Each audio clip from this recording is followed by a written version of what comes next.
찬송가 313장으로 찬송하시겠습니다. 313장 찬송입니다.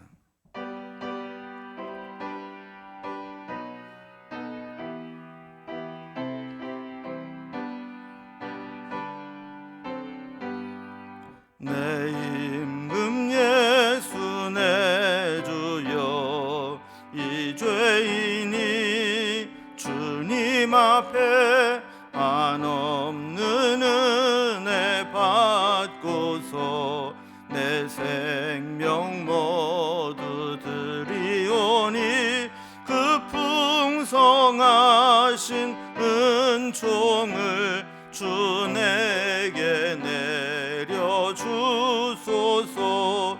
내 임금 예수 내 주여, 내 허물은 덮으시고 주 십자가에 흘리신 그 피를 믿는 마음 보사 내 중한 죄를 사하여 참 평안한 맘 주소서. 내 임금 예수 내 주여, 주 은혜에 감격하여 한없는 감사 찬송을 내 주님 앞에 드리오며, 내 맘과 정성 다하여 늘 기뻐하며 살리라. 내 임금 예수 내 주여, 이 마음과 이 천한 몸 그 보배 피로 값주고 주 친히 사신 것이오니, 나 이제 사나 죽으나 주 뜻만 따라 살리라. 아멘. 오늘 함께 나눌 하나님 말씀은 신약성경 누가복음 19장 28절에서 마지막 절까지 말씀입니다. 누가복음 19장 28절에서 48절까지 말씀을 제가 봉독하겠습니다. 예수께서 이 말씀을 하시고 예루살렘을 향하여 앞서서 가시더라. 감람원이라 불리는 산 쪽에 있는 벳바게와 베다니에 가까이 가셨을 때에 제자 중 둘을 보내시며 이르시되, 너희는 맞은편 마을로 가라. 그리로 들어가면 아직 아무도 타보지 않은 나귀 새끼가 매어 있는 것을 보리니 풀어 끌고 오라. 만일 누가 너희에게 어찌하여 푸느냐 묻거든 말하기를 주가 쓰시겠다 하라 하시매, 보내심을 받은 자들이 가서 그 말씀하신 대로 만난지라. 나귀 새끼를 풀 때에 그 임자들이 이르되, 어찌하여 나귀 새끼를 푸느냐? 대답하되, 주께서 쓰시겠다 하고 그것을 예수께로 끌고 와서 자기들의 겉옷을 나귀 새끼 위에 걸쳐놓고 예수를 태우니, 가실 때에 그들이 자기의 겉옷을 길에 펴더라. 이미 감람산 내리막길에 가까이 오심에 제자의 온 무리가 자기들이 본 바 모든 능한 일로 인하여 기뻐하며 큰 소리로 하나님을 찬양하여 이르되, 찬송하리로다. 주의 이름으로 오시는 왕이여, 하늘에는 평화여, 가장 높은 곳에는 영광이로다 하니, 무리 중 어떤 바리새인들이 말하되, 선생이여, 당신의 제자들을 책망하소서 하거늘 대답하여 이르시되, 내가 너희에게 말하노니 만일 이 사람들이 침묵하면 돌들이 소리 지르리라 하시니라. 가까이 오사 성을 보시고 우시며 이르시되, 너도 오늘 평화에 관한 일을 알았더라면 좋을 뻔하였거니와 지금 내 눈에 숨겨졌도다. 날이 이를지라 내 원수들이 토둔을 쌓고 너를 둘러 사면으로 가두고 또 너와 및 그 가운데 있는 내 자식들을 땅에 메어치며 돌 하나도 돌 위에 남기지 아니하리니, 이는 내가 보살핌 받는 날을 알지 못함을 인함이니라 하시니라. 성전에 들어가사 장사하는 자들을 내쫓으시며 그들에게 이르시되 기록된 바 내 집은 기도하는 집이 되리라 하였거늘 너희는 강도의 소굴을 만들었도다 하시니라. 예수께서 날마다 성전에서 가르치시니 대제사장들과 서기관들과 백성의 지도자들이 그를 죽이려고 꾀하되 백성이 다 그에게 귀를 기울여 들으므로 어찌할 방도를 찾지 못하였더라. 아멘. 오늘 본문은 예루살렘으로 입성하시는 종려주일과 또 예수님이 예루살렘에 올라오셔서 성전을 청결케 하셨던 고난주간 첫날 월요일에 있었던 일을 다루고 있습니다. 오늘 본문에 몇 가지 사건들이 나오는데 좀 정리를 해보면 먼저 나귀를 타고 예루살렘 성으로 입성하시는 예수님이 나오고 그 다음에 보면 예수님이 이제 입성하실 때 환호하는 사람들이 있었는데 그들을 제지하면서 침묵시키려고 하지 못하게 하는 바리새인들의 모습이 나옵니다. 그리고 예루살렘에 들어오시면서 예루살렘 성을 보시고 우시는 예수님의 모습이 나오고 마지막으로는 성전을 정화하는 그런 예수님의 기사가 나오고 있습니다. 28절에서는 예수님이 예루살렘을 향하여 앞서서 가셨다. 그러면서 29절에 보면 감람원이라 불리는 산 쪽에 있는 벳바게와 베니게에 가까이 가셨을 때라고 본문의 배경을 설명하고 있습니다. 오늘 전체적인 예수님의 그 행적을 이해하기 위해서 지도를 통해서 예수님이 어떤 동선을 가지고 예루살렘으로 들어오시는지 살펴봅니다. 먼저 제일 가운데 성전이 있는데요. 예루살렘 성전에서 동쪽으로 보면 이제 기드론 골짜기라고 긴 골짜기가 있습니다. 이 골짜기를 건너게 되면 감람원이라고도 하고 감람산이라고도 하는 언덕과 같은 야산이 나오게 됩니다. 이게 한쪽에 겟세마네 동산도 여기에 있고요. 그래서 이 언덕 감람원을 이제 넘어서게 되면 여리고 쪽으로 가게 되면서 베다니, 벳바게 이런 곳이 있습니다.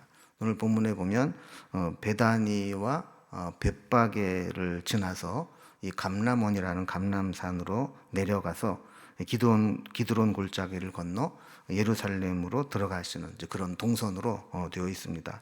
이 지역들, 지명들을 살펴보시면서 오늘 말씀을 따라오시면 이해하는 데 도움이 될 것 같습니다. 먼저 28절에서 38절까지 보면 나귀 타고 예루살렘 성에 입성하시는 예수님의 모습이 나오게 됩니다. 아까 지도를 통해 살펴보았듯이 예수님께서 감람원이라 불리는 산 쪽에 있는 벳바게와 베다니를 지나서 예루살렘 쪽으로 내려오시게 되는데 제자들 둘을 먼저 맞은편 마을로 보내십니다. 그리고 그 맞은편 마을로 가면 아직 아무도 타보지 않은 나귀 새끼가 있을 것인데 그 매여 있는 것을 풀어서 끌고 오라 하셨습니다.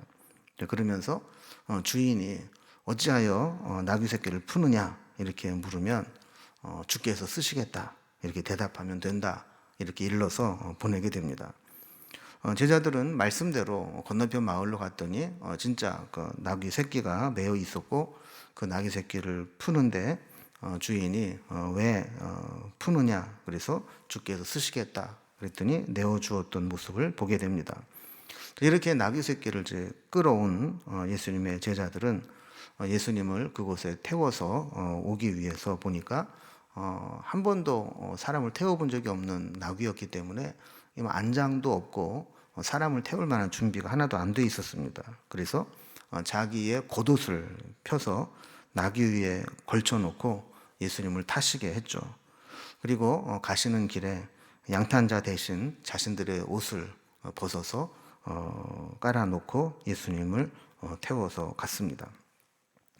사실 이 장면은 객관적으로 보면 아주 우스워 보이는 장면입니다.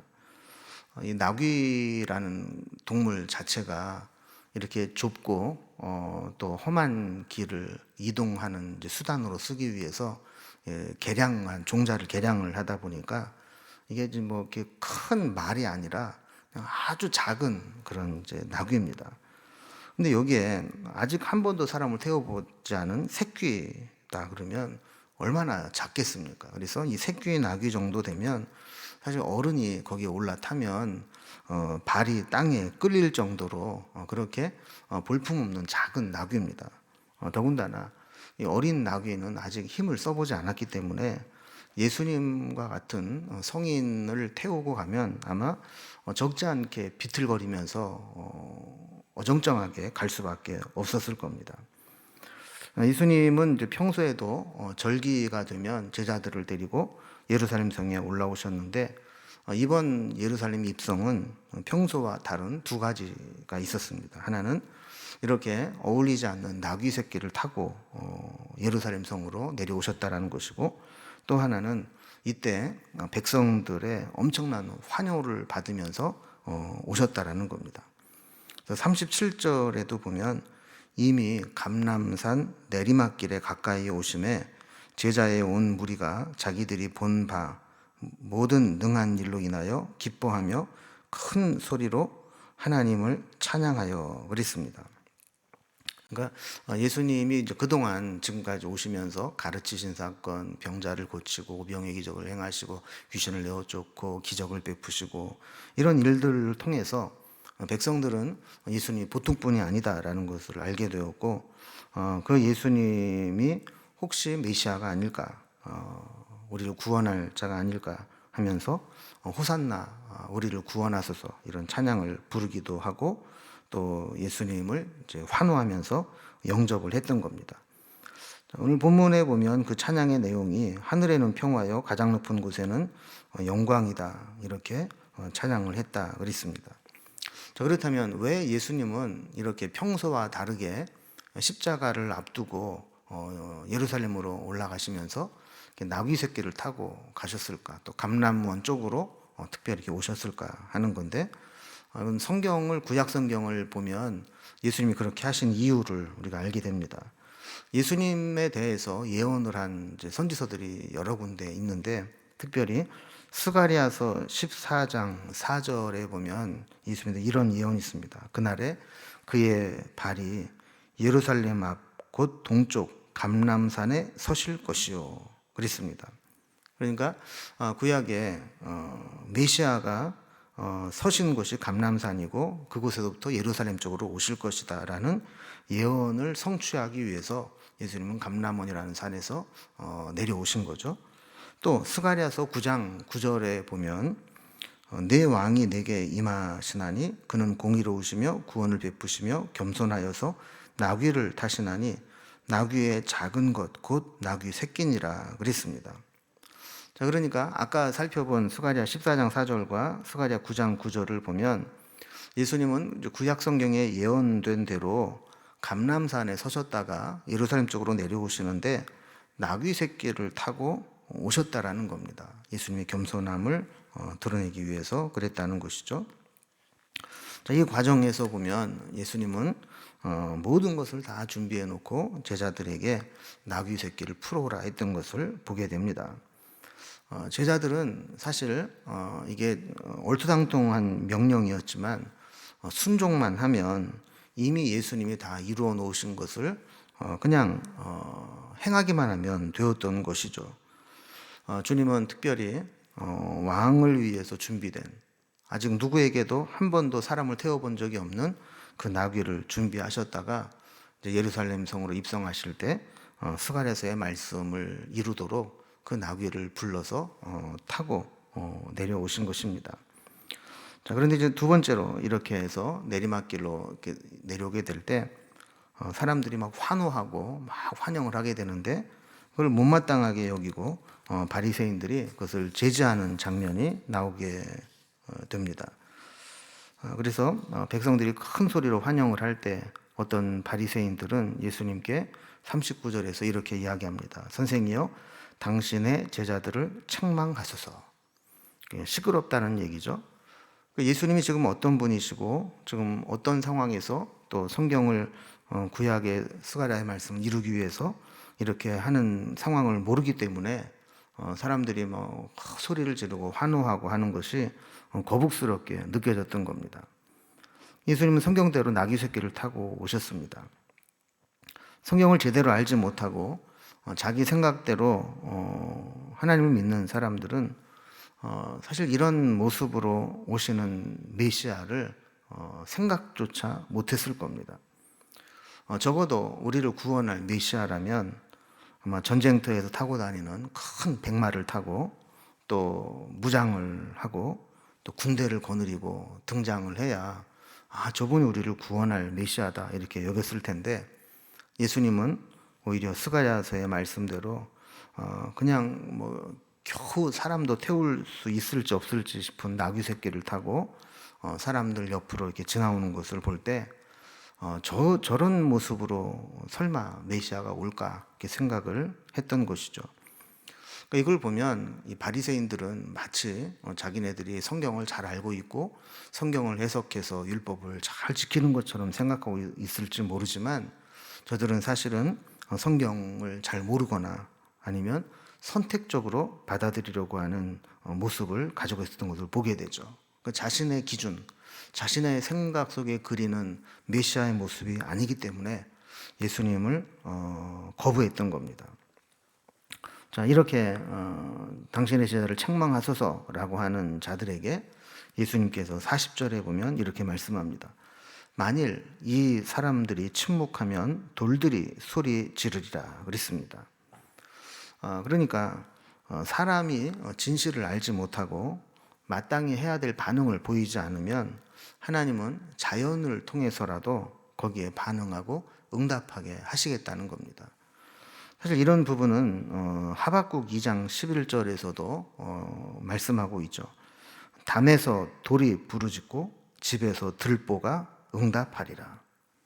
그러니까 여러분, 사람이 하나님의 뜻에 반응하지 않게 되면 담에서 돌이 부르짖고 집에서 들보가 응답하리라.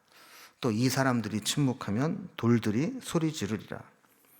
그러니까 저들이 반대하고 거부한다고 해서 하나님의 뜻이 이루어지지 않는 게 아니라는 것이죠. 결국은 하나님의 뜻을 눈으로 목도하면서도 거기에 반응하지 못하는 자들만 무지한 것이고 하나님의 구원에 동참하지 못하게 되는 것이라는 것을 보여주고 있습니다. 세 번째 사건은 예루살렘 성에 더 가까이 오셨을 때 예루살렘 성을 보시고 우시는 예수님의 모습이 나오게 됩니다. 여기 감람원에서 이제 밑으로 내려왔습니다. 그리고 기드론 골짜기를 건너서 예루살렘 성으로 올라가시게 되는데, 그 성을 보시면서 예수님이 이렇게 말씀을 하십니다. 42절에서 44절까지 보면 이르시되 너도 오늘 평화에 관한 일을 알았더라면 좋을 뻔하였거니와 지금 내 눈에 숨겨졌도다.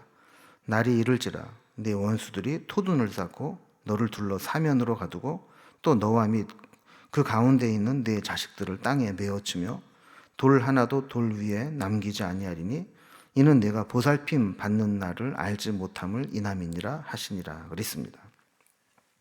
그러니까 지금은 이제 평화로워 보입니다. 곧 일어나게 될 이 멸망의 소식을 모르기 때문에 그냥 겉으로 드러난 평화가 진짜 평화인 줄로 착각을 하고 있습니다. 그러나 이제 곧 일어날 일들을 말씀하십니다. 원수들이 토둔을 쌓고 사면으로 포위할 겁니다. 이 토둔이라고 하는 것은 성이 공격해야 될 성이 높은 곳에 있을 때 그 성을 공격할 수 있는 높이만큼 인공 언덕을 쌓는 겁니다. 그래서 이 공격할 수 있는 만큼 토성을 쌓아서 거기에서 포위를 하고 그리고 공격을 하는 것이죠. 공격을 하기가 여의치 못하게 되면 기다리는 겁니다. 그래서 토둔을 쌓아서 포위한 후에 자녀들을 땅에 메어치고 또 결국에는 그 성으로 들어가서 돌 위에 돌 하나도 남김없이 파괴될 것이다 라는 예언을 하고 있는 것이죠. 그러니까 지금은 평안해 보이지만 하나님이 그 땅을 심판하시게 되면 이렇게 처참하게 파멸되고 무너질 수밖에 없다는 것을 이야기하는 겁니다. 하나님은 이렇게 심판을 예고하시고 매우 임박해 있다는 말씀을 하시는데도 불구하고 전혀 눈치채지 못하고 평화로 여기는 그 무지함과 임박한 심판에 대해서 아시는 주님은 눈물을 흘리면서 안타까워 하시는 것이죠. 우리도 이 죄악된 세상을 보면서 울 수 있어야 되고 하나님의 심판을 면하지 못하고 멸망당하는 영혼들을 보면서 울 수 있는 그런 심령이 되어야 될 줄로 믿습니다. 이제 마지막으로 45절부터 보면 이제 성전에 올라가셔서 성전을 정화하시는 사건이 나오게 됩니다. 그 45절에 연속적인 사건으로 나오지만 사실 다른 복음서를 보면 이 성전 정화 사건은 당일날 있었던 사건이 아니고 그 다음날 있었던 사건임을 알게 됩니다. 그러면 성전에 가서 무슨 일을 하셨는가를 보면요, 45절에 보면 성전에 들어가서 장사하는 자들을 내쫓으시며 그랬습니다. 성전은 하나님의 집입니다. 하나님의 집이라고 하는 것은 하나님을 만나고 하나님께 기도하고 또 하나님의 은혜를 입는 곳이죠. 그런데 종교 지도자들은 마치 자기가 이 성전의 주인인 것처럼 주인 행세를 하면서 성전의 본래 용도와 다른 자신들의 주머니를 채우는 일에 성전을 이용했다라는 겁니다. 이런 모습을 보신 예수님은 성전의 원래 용도로 되돌려 놓기를 원하셨습니다. 그래서 장사하는 자들을 내어 쫓으시면서 성전의 원래의 목적을 천명하십니다.